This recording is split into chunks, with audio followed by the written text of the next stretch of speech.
Welcome to One Girl in All the World, a Buffy the Vampire Slayer rewatch podcast where we recap each episode in order and discuss. I'm Ashley, Buffy superfan. I'm Kimmy, Buffy newbie. You can currently find us on iTunes, YouTube, and Instagram. So today we're going to be talking about Season 1, Episode 4, Teacher's Pet. This was a good episode. I was going to say, any, initial reactions? I like how they're venturing off from just the vampire realm. Last episode they did the witch. This episode they're doing something different. I like that. Yeah, Keeping it varied.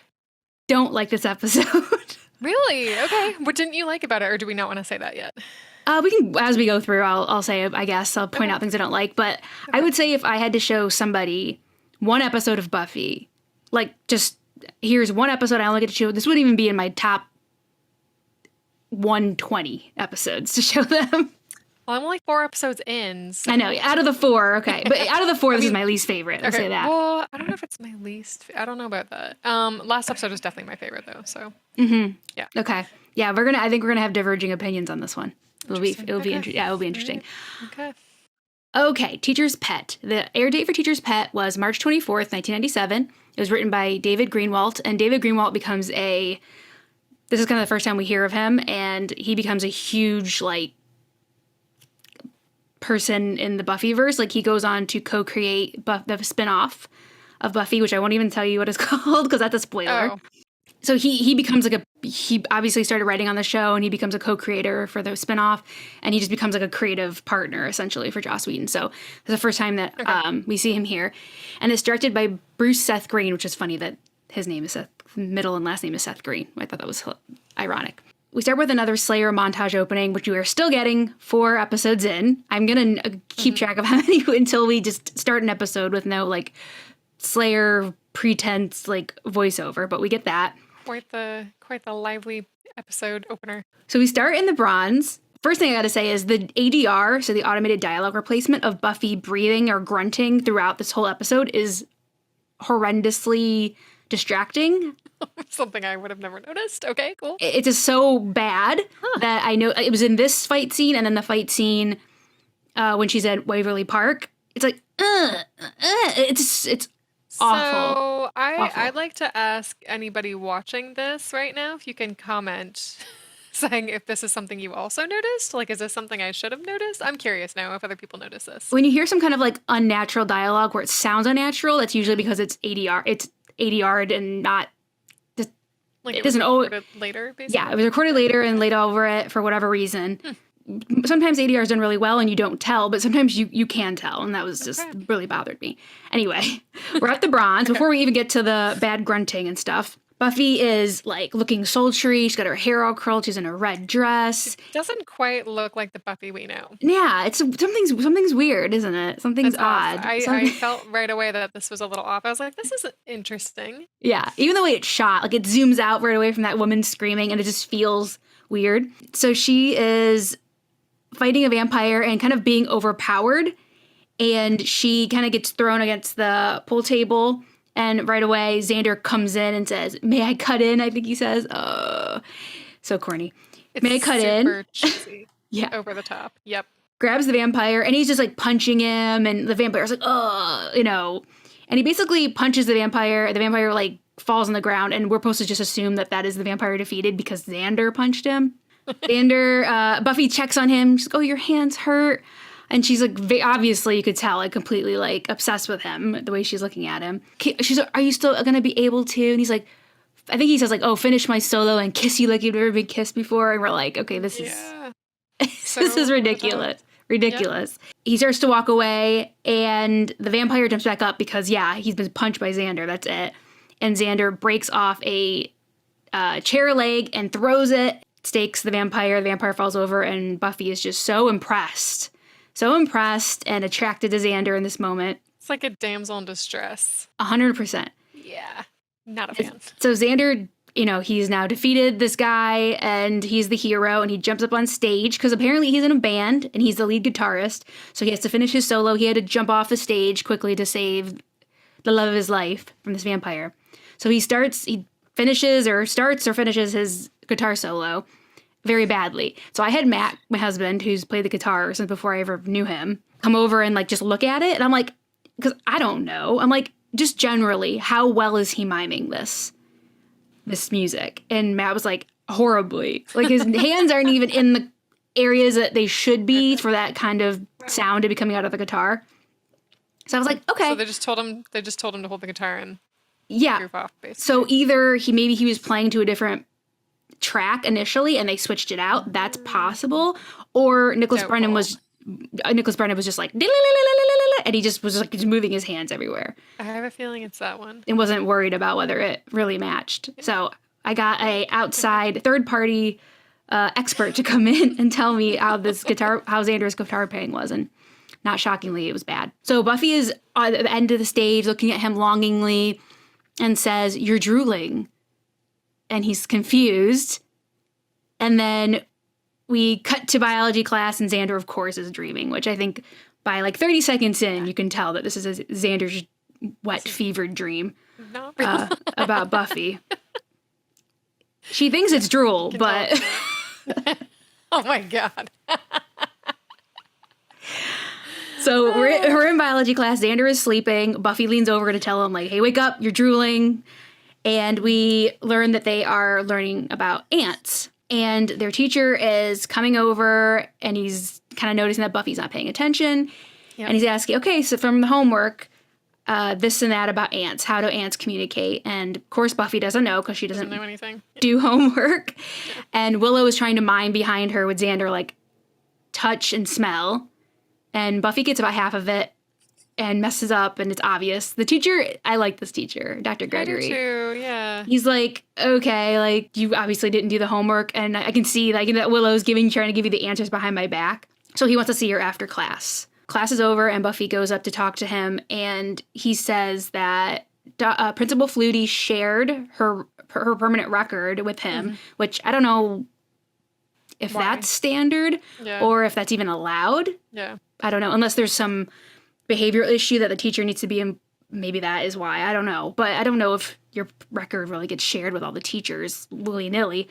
I don't really know. That would be, if you're a teacher, let me know. Or if you're a principal or whatever, that if that is a common thing that happens or not. Because I feel like it was a little bit of a violation, but maybe it's not. Yeah. Let me know if you have any insight into that, because I would be curious.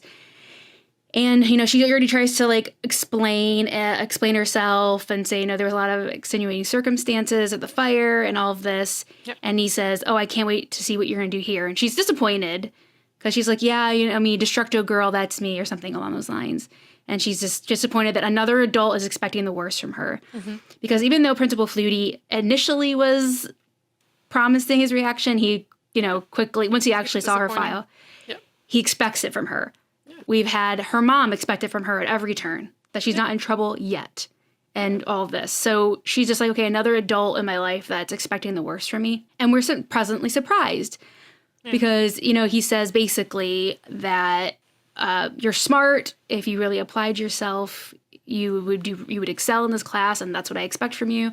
Basically, let's make them eat that permanent record. Don't listen what other people's opinions of you are. And she's delighted. Like, she's really pleasantly surprised that adult is, like, talking to her this way, having this kind of, like, faith in her. She feels connected with him because of that. Yeah, and I was like, this is the kind of teacher that kids need. Yeah, especially kids that have had problems in the past. Mm-hmm.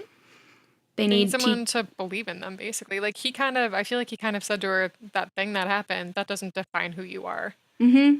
Yeah. Exactly. Yeah, and you know what? You can turn things around, and you can show everybody that expects the worst, that you're going to do the worst, or you're going to do the same, or whatever, that, that doesn't have to be that way. So she's all about that. She, like, is inspired by that, I think. And he tells her, okay, definitely. Now go do your homework. Buffy leaves. But then at the end of the scene. Yeah, Buffy leaves, and Dr. Gregory just goes back to, like, planning his lesson. He's going to look at some slides. And he turns the lights off. He's looking at slides. And then we see the door behind him to a closet open. We do see, like, a weird hand come up and grab him. And then he's, like, thrown onto the floor. Like, I wrote in my notes, like, is that a claw? Is it, like, some sort of octopus? Like, what is that weird hand thing? Like, I wasn't even sure what it was. It's not human. Let's put it that way. Non-human, non-vampire, non-witch. Yeah, not formally human. or currently human. Because the vampire at least was one, has human hands. Some sort of creature. Back at the Bronze, and we're not in Xander's fever dream anymore, but Xander is there. And he is trying to blend in, trying to like kind of dance around the Bronze, going Trying to around. connect with the musicians. Oh, God. And they just look at him like, we don't know you. The look. Okay, so Xander kind of saunters up. scene. Well, saunters up to the stage, and the band playing is super fine. That's the name of the band. I don't think they're super fine. Oh, okay. That's the name. And Xander kind of like gives this like knowing nod to the singer, like, hey man, I'm a guitarist too in my dreams, And the guitarist is kind of the singer / guitarist looks at him and is kind of like, No. gives him this look like loser. And then Xander's like, okay, fair enough. And he just kind of keeps, okay, I mean, I get it. Yeah. Keeps sauntering. And he saunters up to the bar. And these two guys are there. One, we will learn his name later. His name's Blaine. The other guy, I don't think we ever see again. But they're talking about Blaine's kind of like record with girls, how many girls he's slept with. And he's saying like this typical teenage boy or man. And you can tell he's inflating his numbers greatly. Yes, which is hilarious because as a teenager, this is something you do. But as an adult, you're like, how do I minimize this number? For women, usually. Yeah. Men tend to add, true, women tend right. to subtract. That's true. Usually. Right, yeah. And I do like this line when he's overhearing these guys talk, and Blaine says, girls got to have something special to go with me. And Xander says, what, a lobotomy? Yeah, that was pretty funny. I love that line. And so, of course, that little smart-ass comment gets Xander drawn into the conversation. And they're like, oh, yeah, what about you, Harris? How many girls have you hooked up with? And he's like, oh, yeah, today? This week? I don't know. And he sees Willow and Buffy coming down the stairs. He's like, oh, speaking of which, I better run over there to my ladies. Yeah.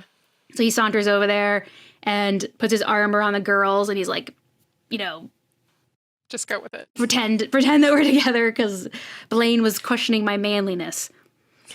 And Willow's very, very receptive to this. Of course. She's like, we'll show him. She's all into it, definitely. Of course, the person he wants to be into it is like half not even paying attention to him. Because Buffy sees Angel across the Bronze standing outside weirdly. Looking super fine. Yeah, not looking bad. So, of course, she's distracted and heads out there to see what he wants, what cryptic warning he's going to give her today. Cryptic warning of the week. And, of course, Xander is not happy about this because he figures out that's who Angel is. And even Xander can see that Angel's fine. So he's not happy about that Buffy's hanging out with this guy. Buffy goes out there and Angel gives her his coat because she's cold. They've stepped outside. And she notices that he has these like huge claw marks on his arm. So I'm like, okay, yeah, we had to remove the coat to see the claw marks. But also, come on, they just wanted to get him in that white tank, like with his arms all bared. So, I guess it served all kinds of purposes. I feel like they also just wanted to set more up with them. As someone newbie, I'm curious to see where this goes. Like, I feel like every episode we're just like getting a little tidbit. And I'm like, ooh, where's it going? That's true. Yeah, because he's offering, like your coat. Yeah. Progressing. Something's happening. Connotations to it. Yeah. Yeah. There's some chemistry building with the two of them. Yeah. So she asks what happened to you because your arm is all messed up. Yeah. And he said he basically was attacked or he wasn't paying attention or he wasn't careful. And she says like, oh, did someone with a fork attack you? Like a big fork? And so whoever attacked him is going to be known for the rest of the episode as Fork Guy. Fork Guy. And he just says, something's coming, as usual. Something's coming. Be careful. He'll rip your throat out. And again, she's annoyed too. She's like, yeah, okay. Like, thanks for the cryptic warning. Yeah. And he basically takes off. Yeah, it's annoying, for everybody, especially Buffy. So he takes off and she has his coat. And Xander is inside watching, being really jealous. So the next day at school in the quad, Buffy is wearing Angel's jacket still, and she's telling Giles all the intel that all the very little intel that Angel gave her about this Fork Guy. And Giles is like, okay, well, that's not really much to go on, but okay, she's relaying all this. And I like the part where Giles is complaining about the beautiful weather. He says, same every day. all She's the like, time. yeah, sunny, beautiful. Yeah, what a cross what to to bear. complain about. Yeah, I love that. British person was like, not used to the sun. He's definitely not. Giles walks off and Xander walks in wearing a hideous terry cloth brown t-shirt thing with a collar. It's horrendous. I don't even think I noticed that. Oh, it's awful. Awful. And once I started paying attention again, because I was distracted by his ugly shirt, he tells the girls, Willow is there now too, that Dr. Gregory won't be there today, and he's all excited because he didn't do the homework. Says that actually he heard in the office that he's missing. So Buffy is concerned because being out and being missing is two different things. Yep. And Xander's like, oh, I didn't hear any more because the cheerleaders were trying out their new skirts he's or something. So skeezy. Yeah, Xander. Like, I don't like how they do that. Yeah, it's really heavy-handed in these first episodes. I don't even remember it being this bad, but it's in this episode, especially with all these boys, these hormone raging boys in this episode. It's even worse. But yeah, Xander's already being Xander. Then the new sub walks up, and you can tell all the boys are looking at her. It's a woman substitute teacher coming up and asks Xander how to get to the science room. He's speechless and kind of babbling and not typical Xander when he's around someone he likes or finds attractive. He completely screws it up and isn't really being helpful and is kind of looking like a fool. And then Blaine comes up behind him and is like, oh, I'll show you where to go. And he's obviously attracted. All the boys.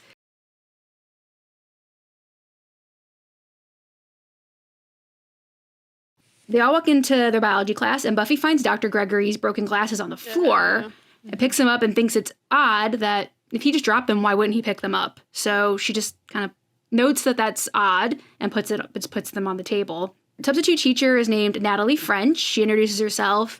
Buffy asks does she know that if Dr. Gregory is going to be coming back or not, or when he is? And she says, oh, I don't know. They just tell me where they want me. And Blaine says, oh, I'll tell you where I want you. Yeah, that's super gross. So gross, these boys in this episode. Yeah.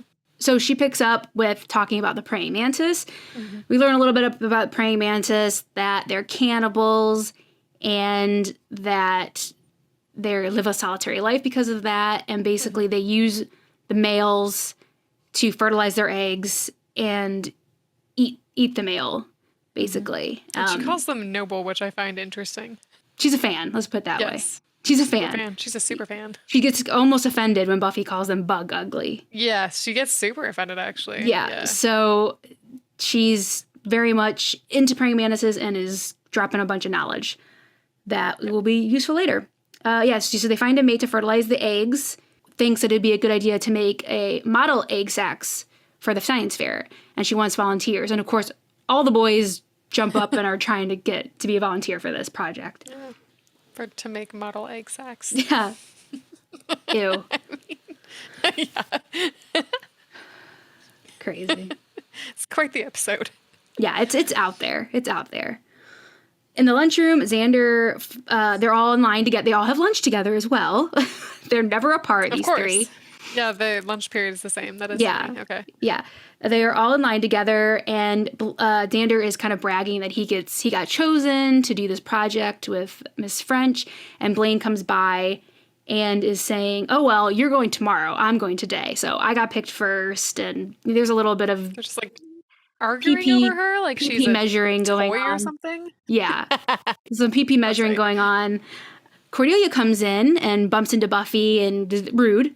Usually, as she usually is to Buffy. Yes. She walks into the kitchen and she says she needs to get her medically prescribed lunch that her doctor has sent in every day. And so she walks in there to the lunchroom and is opening up one of the freezers and starts screaming because there's a body in there, a headless body, and Buffy and Willow run over there to see, and it is Dr. Gregory's body. He's been stuffed in the freezer and he has no head. Which is very sad for Buffy. Yeah. And for me, I like Dr. Gregory. I did too. He was a cool teacher. He was a good character. There's usually worse teachers than good teachers in this show. So when you get a good one... It happened to the principal. Like when you get a good one, it's like sad. He lasted like one scene. He didn't get a whole episode. Poor guy. Yeah, exactly. Yeah. In the library, the Scoobies are there and they're upset. Buffy is very upset visibly. She's been crying. In shock. Yeah, she does look shocked because Giles gives her some water and she takes it, but she says no thank you and starts draining it. So she's very much like Willow when Willow first saw a vampire, like not making sense, like just kind of glassy-eyed. And Buffy is upset, obviously, I think because obviously she saw a decapitated body, but also like, you know, she felt a connection with this teacher and felt like he believed in her and supported her, and now he's dead. Like, just like that. Exactly. Like, literally the next day. And it almost for her, I think, feels like she can't really get attached and connected to things because stuff like this will just keep happening. Mm-hmm. That's a good point. Yeah. Giles wonders if it's Fork Guy, if they could be related, since Angel had just warned Buffy that something was coming and didn't give any details as usual. So it could be anything or anybody. Giles says that he's been doing some research on Fork Guy and think possibly that it could be a vampire that the master cut off his hand as a punishment for something. He's found this somewhere in his research. So he said that could be Fork Guy, so maybe Fork Guy's going around cutting heads off. And he said that there was a story of a homeless person being shredded in Waverly Park, and that that obviously could be related to Fork Guy. So we were trying to see if all these dots are going to connect. Right. And so Buffy promises not to go to the park alone at night. Yeah. And it's... What's the next scene? Yeah. Well, before we do that, it's interesting because Buffy, they say hunting. They use the term hunting in this episode just a few times. And that goes away. We usually refer to Buffy, what they would say hunting now was patrolling. Oh, okay. That's like what they say the whole show. And it's interesting because in season 5, I was just watching an episode last night where they refers to her patrolling as hunting, and she kind of gets offended because she's like, no, it's not hunting. Like, they're demons, they're vampires, I'm doing my job, I'm not hunting. It's patrolling. So it's interesting that they use this word now and they don't go away from it, and then she's kind of offended when it's brought up again years later. But I happened to just be watching an episode where they brought up the word hunting again in regards to that, so I just thought it was an interesting connection. Okay. Yeah. So Giles says, don't go there. Don't go to that park by yourself. She's like, okay. So in Waverly Park, in the very next scene, Buffy is sneaking around at night. Alone. And, she's looking for Fork Guy, and there's, like, homeless people, drunk people jumping out. What are you doing here, little lady? And she goes up to a homeless guy sleeping on the ground to see, he's dead? Is he dead? No, he's snoring. Okay, she moves on. And she's like, sees something weird. She sees like a covered, something that says like branches laid over it. She starts taking like these branches away. And then all of a sudden, Fork Guy jumps out. And he is a vampire that's part Wolverine. Because he basically has this huge like steel claw thing on his hand. Yeah. It seems a little, excessive. But, silly. Yeah. It's a little silly. So immediately they start fighting, and she almost stakes him, but he gets away, so they're kind of like tussling a bit. And then because there's been a murder in that park, obviously there's a police presence. So the police are like, what? Something's down there, and they're seen. Swarm them. Yeah, and so Fork Guy runs away, and Buffy chases him. We see through Fork Guy's point of view a lady walking down the sidewalk with her groceries, and he's like, ooh, okay, I'm going to attack this woman. And we turn around, she turns around, and it's Natalie French, the substitute teacher. And he is immediately repelled by her. He's like, ugh. He is not into that, and he runs away. Interesting. So she kind of gives him a death stare, and he just takes off. And Buffy sees this and thinks it's very suspicious. Yeah. Because it is. In the library the next day at school, Buffy is filling in Giles again, and she's like, yes, I lied, I'm a bad person, let's move on. About going to the park by herself. And she kind of relays what happened and what she saw, and that she's suspicious of Miss French, because this was like a vampire, kind of like a vampire with like a superpower, kind of. Like he has like this extra thing with this claw, so he really doesn't have much to be scared of, but he was scared of Miss French. Alarm bells are ringing already. Which is very weird. Yeah. So even Giles like likes her. He's like, oh yes, like, and then he kind of backpedals, says something like she's common in a well-proportioned way or something. Like he's like into her, but he's trying to like downplay it. Trying not to be gross about it. He's trying not to be gross about it. And so he's going to keep an eye on her. They're going to keep an eye on her. Buffy's rushing to biology class because obviously that's the class that she wants to be in right now, to keep an eye on Miss French. And Principal Flutie intercepts her and says that because she saw Dr. Gregory's headless body, that she has to go to counseling. And this scene is really funny because he's like very on brand for his character.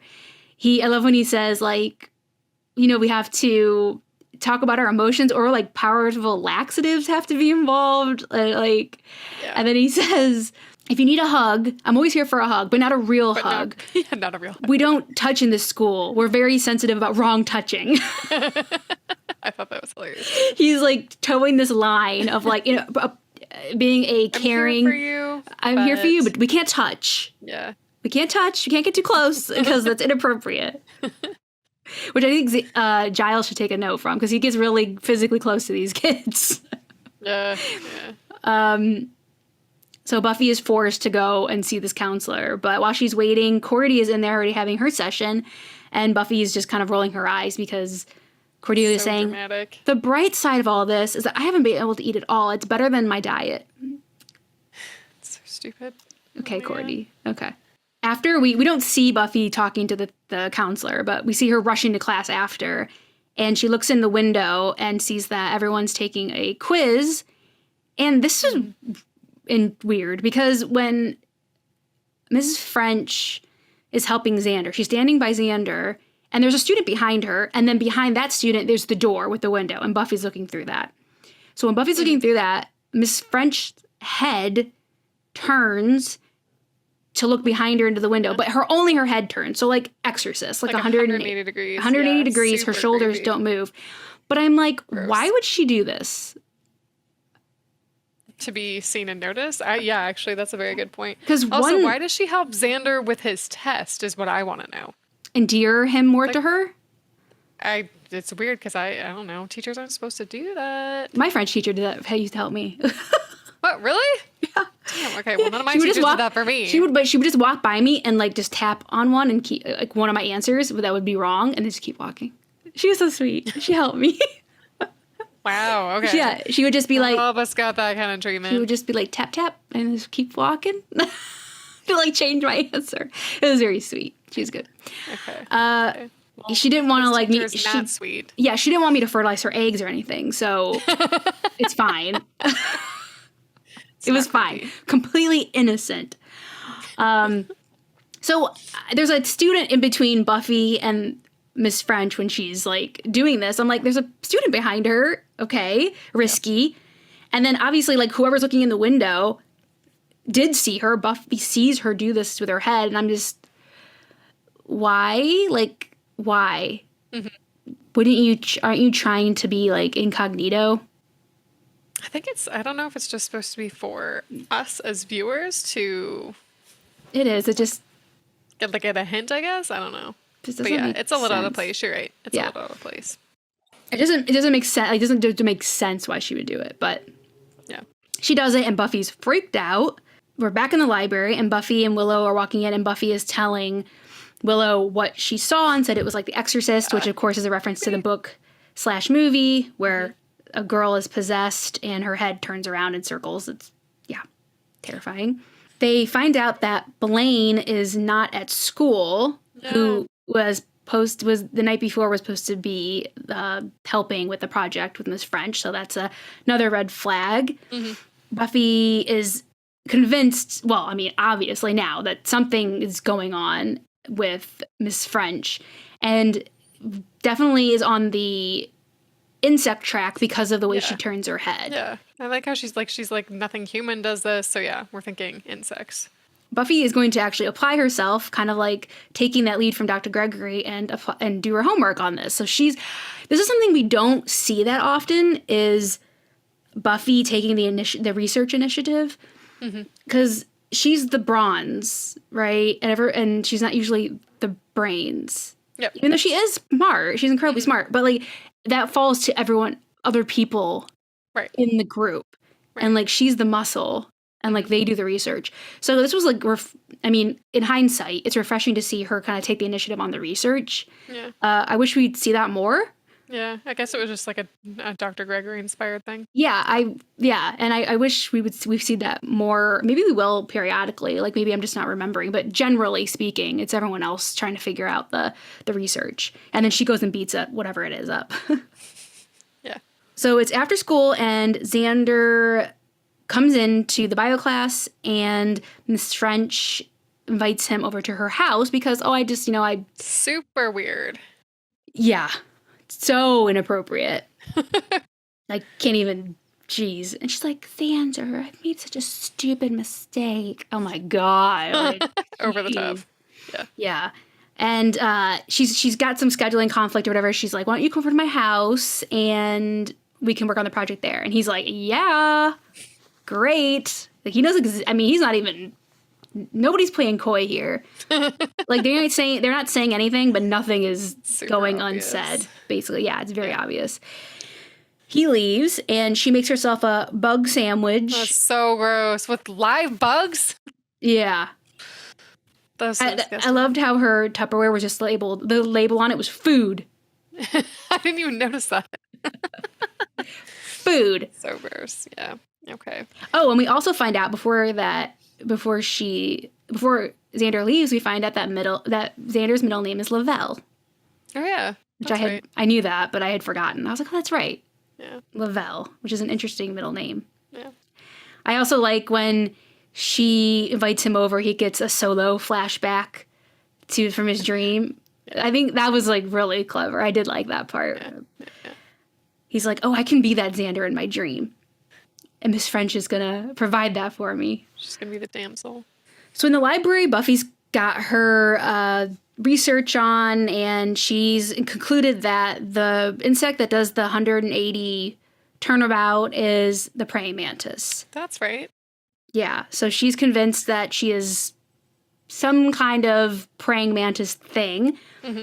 And this actually jogs something for Giles, who says he had a chum at Oxford, Carlisle, before he went mad, that he had talked about something that's ringing a bell for Giles, something similar to this. So he said he is going to try to get a hold of Carlisle and see what he can dig up. Willow is on the computer while this is all happening, and they get I think she's just hacked into the school system because she gets a little ding, and we get to hear that Blaine's mom is called to school, and that he's didn't just show up to school, but that he is missing, that he didn't even come home. He didn't come home, yeah. Yeah, so that situation has escalated. Yep. So, of course, Willow is like very worried about Xander at this point. Mm-hmm. And they think, no, it's okay. Xander's not in any immediate danger. We really don't know anything yet. We don't really know if she's doing all this stuff. Buffy wants Willow to hack into the coroner's office and see any autopsy photos because she saw some weird teeth marks on him, what she thinks are teeth marks, and she wants to compare them to a praying mantis hand, claw, paw, whatever it is, because it seems very distinct. Right. So they're trying to put all these together, thanks to Buffy's research. Yeah. Because Buffy's smart. And Buffy's going to go warn Xander. So in the quad, Buffy catches up with Xander. She's wearing Angel's jacket again and tells him, how did it go with French? Because she thinks he already saw her, that they're done for the day or whatever. She doesn't know that he's going to go to her house later. Yeah. So she doesn't think, he's in immediate danger right now. But she says, it's not what she's not what you think. She's actually a big bug. And he's like, okay, yeah, sure. You're just jealous because someone's attracted to me. And Buffy is like, what? No. Yeah, you're crazy. Yeah. You're just jealous because someone's attracted to me. And then he starts being like, and what kind of girly name is Angel anyway? Like, could you be more transparent? Could you be more transparent about, like, that you're just jealous of Angel until you're saying that she's jealous of... He says it's like a girly name, and she brings up something about him just being attracted to her pheromones, too, which I thought was a nice touch, because, I think it's actually accurate. They are teenage boys, but aside from that, it seems to be... It's, like, extra. I think it, like, where even a teenage boy would be like, it's like push them past reason. Mm-hmm. Exactly. Yeah. So I think that does make sense. Where it's like, yeah, they are hormonal boys, but then there's this something more added, that's pushing them past where they may pause or wonder if this is a good idea. So they don't really part on good terms. He's kind of pissed off and thinks he's jealous. I don't really think he thinks that, but he's mad that, you just don't think anybody could be attracted to me. And he storms off. Xander shows up at Miss French's house, and this whole scene is pretty gross. Boy, does she have the most interesting outfit. Yeah. I was like, what? Yeah. Who dresses like that? Yeah. She's on the prowl. And Xander is like openly leering at her chest. Like really, really, really bad. Like really leering at her. And she invites him in and gives him a martini? Gives this 17-year-old boy a martini, who is his underage student a martini at her house. Cool. Yeah. And he downs it because he's nervous. Then things get even more inappropriate when she asks him if he's ever been with a woman before. And like every boy, I feel like so far in the show and whatever, she tries to play it off. But I like how like he stumbles over his words because it's awkward and he doesn't really want to answer. But I appreciate that he actually admits that no, he hasn't. Yeah, and she's like, I feel like he had an opportunity to lie if he wanted to. But yeah, she already knows that. She's anyway, like, so I know, sweetie, I know, I can tell. And she needs it. And she needs it. That B card. She needs that B card.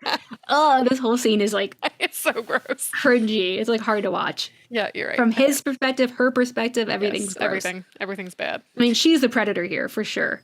Yeah, but like Xander's gross in general, but she is the predator. He is a child. He is 17 or whatever, 16, 17 years old. Yeah. He's underage. Not okay. Xander a few times says he hears something. He hears somebody yelling, and she immediately tries to get his attention back, saying, no, I don't hear anything. And tries to keep his attention on her. He's talking to her, and he kind of has a flashback to his dream because he's about like touching her hand. It like brings back a flashback. About Buffy, and says, oh, I love Buffy. Yeah, and he does. Yeah, he thinks he does anyway. Yeah, he thinks he does. He's starting to seem weird. And he did just down booze. But he is looking a little drugged. And then we start thinking that perhaps he's been drugged. Yeah, exactly. Not just given alcohol. And he kind of passes out. But not before she says, oh, do you want to touch me or I touch you or something? And then it's the weird hand. Oh, yeah. It's the weird hand. He's like, oh, man, this martini, because I'm hallucinating, obviously, because her hand has just changed into something horrific. And then he does, and he passes out, falls on the floor, and then we see him being dragged. Yeah. And he's out for the count. And he wakes up in a cage in the basement. Super creepy. Oh, my God. This creeped me out. This whole basement stuff creeped me out. Yeah? Yeah. Mm-hmm. He's like, Miss French? And he's still kind of out of it. And he's like looking in the dark. There's something in the darkness there, moving around. She says, call me Natalie. And it's like in like a weird voice. And he's like, holy shit. And you kind of see that she's a big praying mantis. Just like Buffy predicted. Yeah. Oh, man. Buffy was right. We're back in the library, and Giles is trying to get on the phone to the institution that Carlisle is at. He's saying, get him out of his straitjacket and bring him to the phone this minute. It's a matter of life or death. So he's still trying to get them to let them talk to the patient.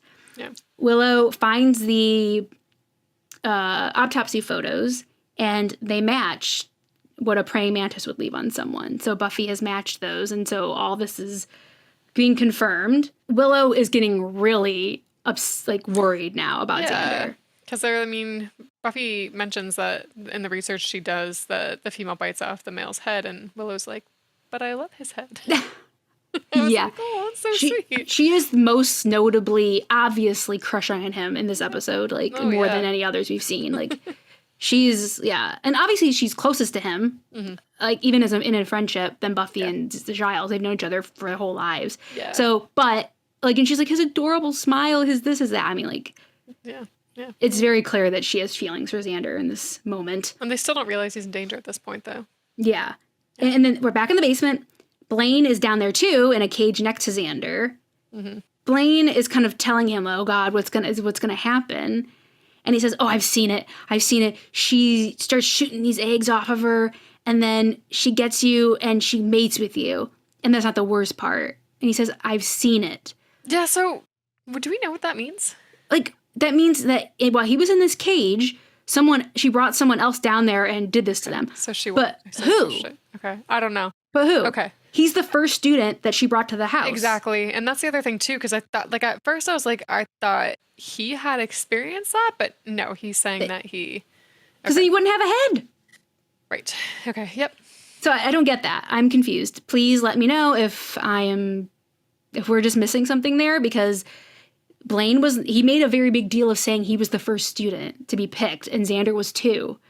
The second. Unless he somehow saw her do it with Dr. Gregory, like if she brought him home and then brought him back to school, I don't know. That doesn't seem likely though, does it? It doesn't, but that's the only thing I can think of. Yeah, well, look, Gregory was found before Blaine went down there.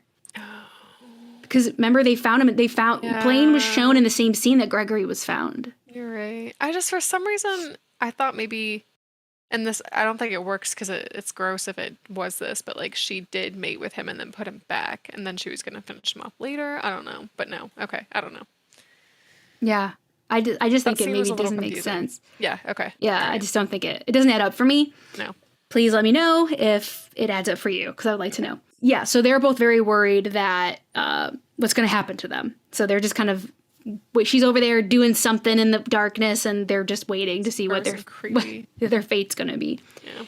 In the library, Giles confirms that the creature, it's funny because he's like talking to him on the phone, Carlisle. He's like, you were right about everything. And he's like, well, no, not that your mother came back as a Pekingese, but everything else. Yeah. I love that part. He tells Buffy and Willow that he confirmed the creature is probably the same thing they're dealing with, that Carla said it's called a she-mantis, also known as a virgin thief, and that he had encountered one when it was killing boys in the Cotswolds? I can't remember, somewhere in England. He defeated it, but it drove him insane in the process. Mm. And the best way to kill it would be slice and dice. So Buffy has to basically just dismember this huge praying mantis. And I like that they do confirm that it assumes the form of a beautiful woman, and it lures virgin men. And then we had that conversation about how Buffy kind of assumed that Xander wasn't a virgin. They're not extremely worried because Buffy's like, Xander's not. And Willow's immediately like, oh my God, he's going to die. That was so funny. She knows better. That might have been my favorite scene. Yeah. Yeah, she knows. She knows better. So she calls Xander's house to warn him. And oh no, his mom says that he is at his teacher's house working on a project. Oh, shit. Right. That's right. So now everybody's worried. Not good news. Not good news. Yeah. Willow tries to find Miss French's address in the school system. And another little tidbit that Buffy picked up was that praying mantises can't deal with bat sonar. So she sends Giles off into the vid library to record some bat sonar. Go Buffy with her smart self. Yeah, it's pretty cool. In the basement, quick little scene where Xander breaks off a piece of the cage as a weapon. And they're just still kind of waiting down there, hanging out. Yeah. Waiting to be consumed. Back in the library, everybody's ready to go, march off to save Xander. Willow notes that as they're walking out, that on her personnel file, it says Miss French was born in 1907. Yeah, that's interesting. That she's 90 years old. Yeah. So, weird. Yeah. Maybe they just live a long time, right? Who knows? They get to the house, which is 837 Weatherly Drive is the address. And Buffy knocks on the door and, she's about to break down the door, and the lady opens it. And it's this sweet old lady. You may recognize her as the mom/grandma from Apollo 13. I like her in that movie. So I was like, oh, it's the mom from Apollo 13. Okay, I missed that. Buffy says, we're looking for Miss French. She's like, I'm Miss French. And she's like, the substitute teacher? Yeah, that's me. Yeah, I retired. I taught for 30 years, yada, yada, yada. And then they realize that she has just used this woman's records to pose as a substitute teacher to get into the school. Yeah. So now they have no idea where to find her. Buffy does know that she lives in the neighborhood because she saw her walking with her groceries in the same neighborhood as the park. So she knows she's around here somewhere. But they are at a loss for exactly where Xander is now. Yeah. Back in the basement, what did I put? Mo. Mo? Eeny, meeny, miny, mo. Oh, that's... I wrote that down. Yes, thank you. I was like, Mo, Because they're like, Xander. that was such a funny scene where they're like showing the praying mantis and she's doing this thing and like they're kind of looking at her and they're like, what are they doing? And then I don't remember who, Xander or Blaine, but they're like, oh, eeny, meeny, miny, mo. And then they points at Xander and it's like, ah, shit. Thank you. I was like, Mo, comma, Xander. What does that mean? Yeah, so Xander is the unlucky Mo when she picks which of them to feast upon. So she just opens, it's weird because she opens the gate and Xander just says, okay, I'm coming. Like, why would you leave the cage? Weirdo. Why voluntarily come out there? But he does. And he immediately hits her with the pole and tries to escape. She like grabs his legs as he's Tries going to up run upstairs. and he falls on the stairs. God, it's so cheesy. It's not great. He falls on the stairs. Yeah. On the street, Buffy, Willow, and Giles are kind of frantically trying to figure out what to do. Willow wants to go knock on doors.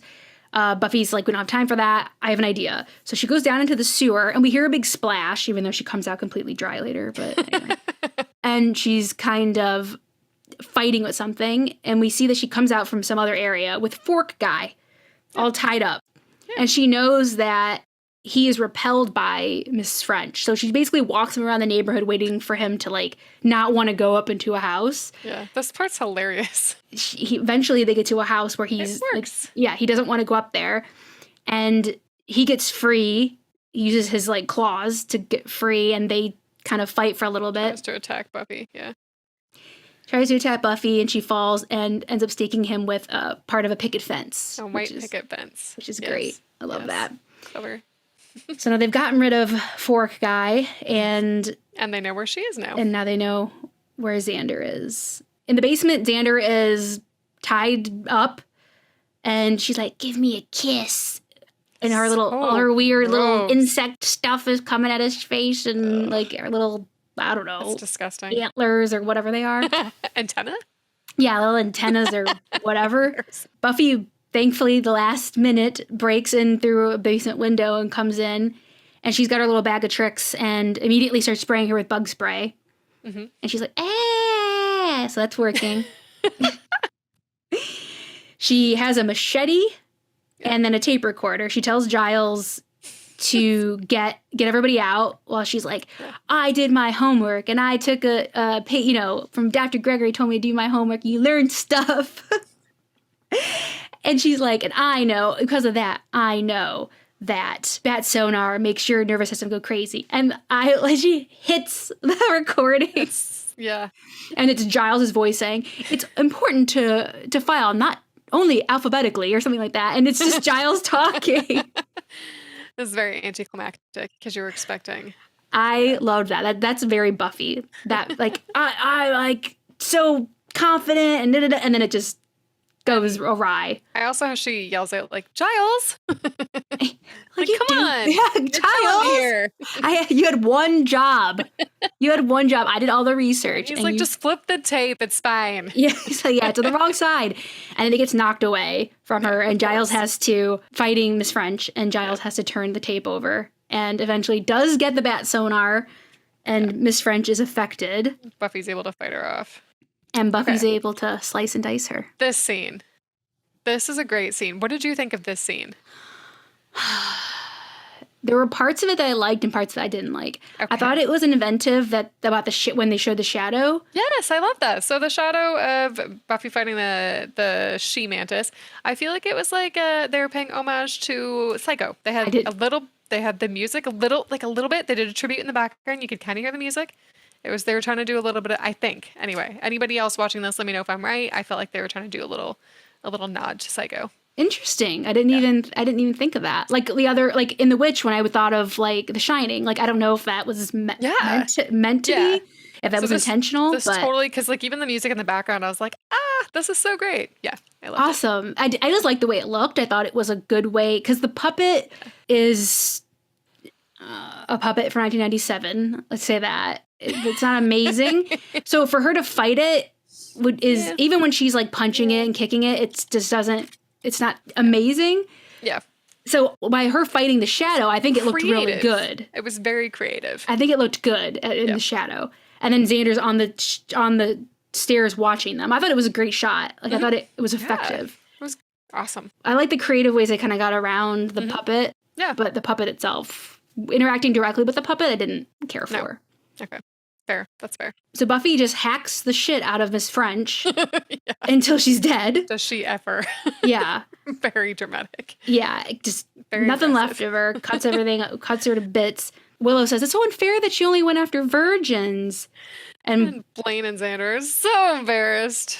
Yeah, both denying it, basically. And they're just, like, very embarrassed. I think they probably would have rather have just had their heads bitten off than that getting out. Maybe. Yeah. Oh, man. And it's just interesting. I want to hear what you thought about this. Because when Willow is trying to be like backpedal a little bit, she's like, but you guys are doing the right thing, the smart thing. What did you think about her saying that, about them being virgins? Or did you think anything, really? I'm not sure what I thought about that. She was trying to make them feel better, I feel like. Being a virgin at 17 is the right thing. Yeah. Like, air quotes, like, Yeah. I don't know, like, it just, it was very 1997. Like, Yeah, but having sex is bad. Yeah, exactly. No, you're right. So maybe it was like a coy message to the teenagers watching, like, good for you for being a virgin if you're still a virgin at 17. But also, I just thought it was kind of weird that she even said it at all. Like, it's so unfair that she only went after virgins. Like, it just seemed out of place even to me. Mm-hmm. I don't know. Yeah, but anyway. Yeah, I just saw her saying that. I was like, yeah, what is that? Yeah, exactly. Like, was it supposed to be like a little coy message, like, keep your pants on, everybody? Exactly. Or is her, again, just trying to make them feel better, and they only made them feel worse? Exactly. Super embarrassing. Yeah, she just can't backpedal fast enough for everyone's liking. And then Xander takes the hatchet or whatever and hacks the hell out of the eggs. Gross. Yep. I like the metal music's playing over when he's doing that, though. That's good. At the Bronze, Angel shows up and he says, oh, I heard that there's one less vampire walking around. So before he says that though, like when we like get into the Bronze and like they're on the camera's on Buffy, is she looking sad, contemplative? Like, what is that? What are we going for there? Did you notice that? I didn't pay much attention because she's sitting there alone, right? Yeah, and I just thought it was kind of weird because she just saved the day again, and it's just the way her facial expression just struck me as like I just was a little confused by it. And I was just like, she could be sad because like maybe the Dr. Gregory stuff's setting in more now that that's actually a good point. Yeah. The threat is neutralized now. Okay. Yeah. Okay. Could be. No, it's a good point. I didn't really pay attention to that. So yeah, it could be that. But yeah, Angel, another vampire died. Yeah. And I was like, yeah, well, not like thanks to you, really, because you're so cryptic. She's like, oh, this would be a lot easier if I knew, like, who you were or all this stuff. And he's just still like, I'll be around, his usual BS. Yeah, it's stupid. Usual BS. She tries to give him the jacket back, and he's like, oh, but it looks better on you. I was like, okay. I liked that, actually. I liked it. Yeah. Yeah. And he looks back at her when he's walking away. Yeah, he does. Yep. Gets a second glance. Okay, I'm an Angel fan, people. Yeah. I mean, at this point in the show, like, yeah. I mean, it's him or Xander. Yeah, Xander's a no-go for me. No. He's just getting worse and worse. Xander's Xander does become more likable, but he's never my favorite guy or my favorite character ever. No, and I never want him and Buffy to get together, so. Right. I don't think Buffy wants it either. And once he's gone, she says, oh boy. Because, yeah, she's in trouble. I think she knows that. She's got the feels. She's getting the feels, exactly.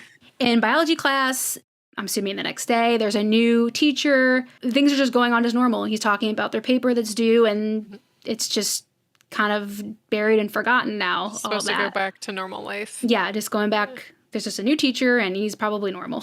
A normal, boring teacher. Yeah. They finished class, and Buffy finds Dr. Gregory's glasses that she had picked up the other day, and just is taking a moment and thinking about him, and opens the closet, and his jacket is still hanging there, and she just puts his glasses in his jacket pocket. That was a sweet moment. I liked that. It is sweet. I think it really affected her, and it meant a lot to her what he said. Yeah, exactly. It stayed with her, obviously, so it's a nice moment. Yeah, definitely. But we end it on a view of the closet. It's inside the closet, and we see that there are eggs fertilized. So gross. And one cracks open and is hatching. And that's the end of the episode. I mean, it's just like it kind of reminded me of the last episode where they like at the end of the scene they're showing the witch trapped in the trophy, and now at the end of the scene they're just like, okay, and here's some eggs that are hatching, and it's just like, oof, shit's going down. Yeah, there's a lot of creepy stuff in this school, hiding in every corner. Right. People caught in trophies, mantis eggs. Who knows what else? What else is Yeah, happening exactly. next? I'm super curious. So I wanted to ask your opinion on this, because this is something that people, even on the internet, like people are like, was this like meant to be written this way or whatever? So logically, Dr. Gregory would have had to been a virgin. Oh, I didn't even think of that. She only preys on virgins. And there were some people saying like, well, maybe she just attacked him to get to the school, like just to get in to the teacher role, to get to access to these young boys. But then if we had the eggs at the end. Thank you. Those were fertilized eggs. His eggs. Yeah. Okay. Yeah. Huh. I guess he was a virgin? That's, I mean, by the rules that they put in place in the episode, he would have to be, right? Yeah, I wonder if that, well, one, possibly just a virgin. That could be a thing. Yeah. Or two, they just messed up and they weren't thinking when they wrote that bit in. I'm going to go with the latter, to be honest. I wonder if he was wearing a wedding ring.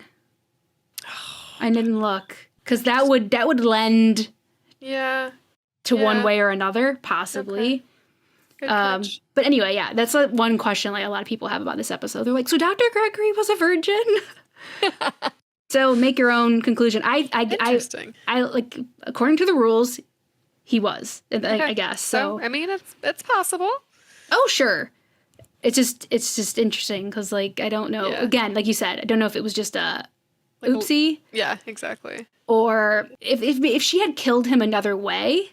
Yeah, exactly. Without the eggs. That would have, and he didn't lose his head if it was something. Yeah, that's the other thing too. Like his head was gone, so obviously, she mated with him. Yeah, exactly. Yeah. So anyway, make your own assumptions about Dr. Gregory's bedroom or non-bedroom activities. All right. So how many stakes are you giving this episode? 3.5. Okay, that's generous. Three. I think 3.5. Yeah. Okay. 3. Well, actually, yeah, we'll go 3. 3. We'll go 3. Yeah. Okay. What are you giving it? I'm gonna give it a 2. Oh, it's not my favorite episode.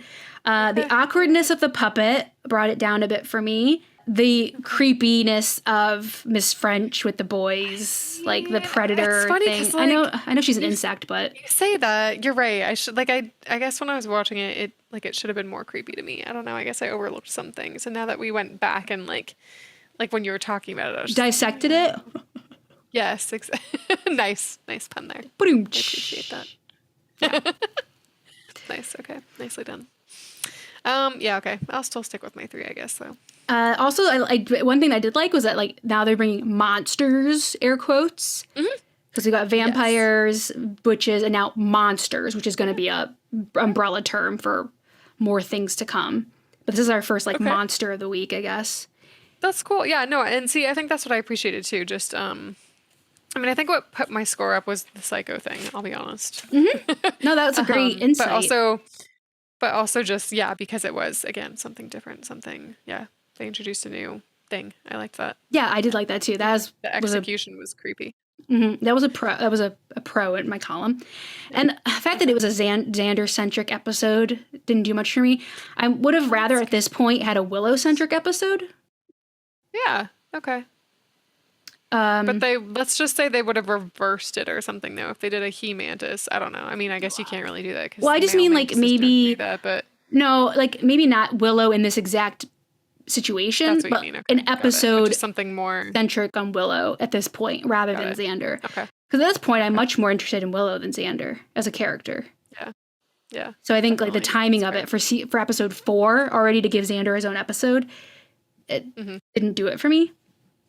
Yeah. Okay. And Xander is my least favorite character at this moment. So yeah, he kind of sucks. I'm not really super into an episode where he's like the main focus. Remind me what the question you asked me was last week?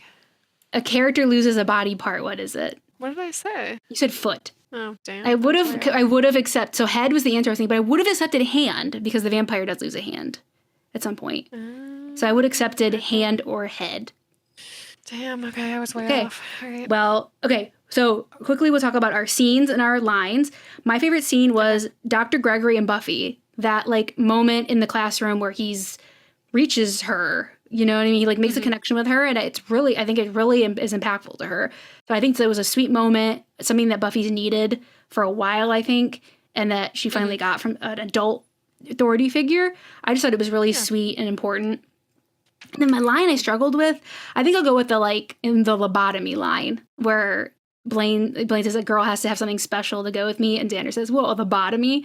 It made me laugh. I didn't have a lot of competition in this episode, though, for best line. So that's what I'll go for. That's fair. Okay. My favorite scene was, I'm going to go with the psycho scene, actually. That was my favorite scene. That was good. Favorite line? Shoot. I don't know if I made note of a favorite line. This was a hard one because there wasn't a lot of, like, good ones. No, there wasn't. I guess I could just, I'll be cheesy and say I liked it when Angel said the jacket looked better on Buffy. Mm-hmm. Okay, going with that. Your bangle. That's right. That's right. Your bangle moment. Yeah, I'm gonna go with that. So your question for next week. Okay. In the next episode, Never Kill a Boy on the First Date.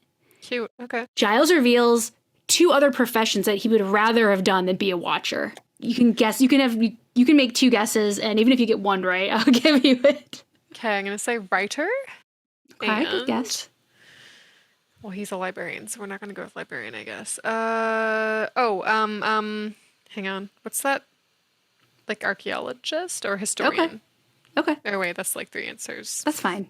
Okay, great. Those are good guesses. Okay. Because they are very Giles. Yeah. Yeah. Okay. I'm curious to see what it is. Yeah. That is Teacher's Pet. I almost forgot what the name of this episode was. Season 1, episode 4, Teacher's Pet. And we are coming back with Never Kill a Boy on the First Date, which I like. I think I like. If I remember correctly, I do like this next episode. Okay, good. Yeah, it's a good one. Much better than this one for me. So okay, good. Which wouldn't be too hard. This is probably one of my bottom of the barrel Buffy episodes for me is Teacher's Pet. Okay. But I'm glad you liked it. That really sets the bar for everything else. It's like you're going to like. If you would like to contact us, you can do so on Instagram and YouTube at One Girl in All the World Pod, or you can email us at onegirlpod@gmail.com. And right now you can find us currently on iTunes and YouTube. So we'll leave it at that, and we will see you next time with Never Kill a Boy on the First Date. See you next time. All right, bye. Bye.